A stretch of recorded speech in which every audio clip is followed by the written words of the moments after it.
For the time being, the biggest threat to your Second Amendment rights, guaranteed to your ancestors over 200 years ago, isn't actually lawmakers or kids from Parkland you see on cable television. It could be big corporations. Last month, Citigroup demanded that all its business partners restrict gun sales. Now, in the state of New York, the state comptroller, Thomas DiNapoli, has just sent a letter to Visa, Wells Fargo, Bank of America, and 6 other financial companies saying they ought to explore the possibility of blocking credit card users from buying guns, ammunition, or firearms-related accessories. Meanwhile, some towns are acting as well. Deerfield, Illinois, north of Chicago, has just passed a ban on so-called assault weapons. Every person in the town is required to give up them, and those who don't will be fined $1,000 a day. Mark Steyn is an author and columnist and joins us tonight. So, Mark, both these stories are sort of a piece, and they're both interesting. But the second one first. If you were to, as Deerfield has, ban the possession of weapons that are currently held by law-abiding people, what would that look like? At some point, you'd have to go door to door, wouldn't you? Yeah, I think you do. And I would be surprised, even in the most liberal jurisdiction, if you can make the case that $1,000 a day fine bears any relation to the offense. I don't think that will stand up if anybody's minded to contest that fine.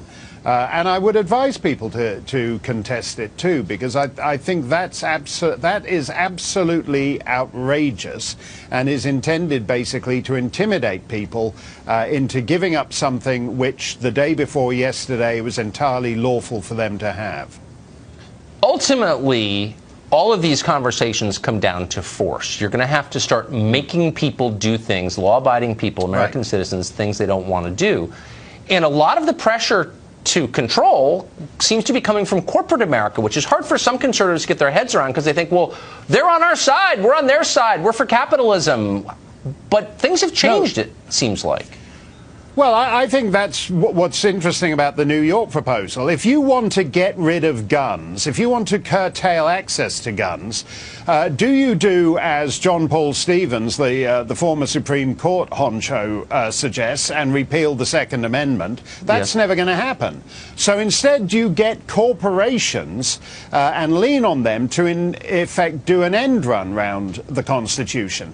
And if you look at what's happened with the way corporations, for example, are quite happy to collude in restricting freedom of expression. We've seen over the last year PayPal and other merchant processors quite happy to eliminate customers on ideological grounds. I think it's at the moment it's technically difficult. I mean, if you go into Walmart and use your MasterCard, they can't technically tell whether you're buying a couple of Twinkies and a blueberry muffin or a firearm.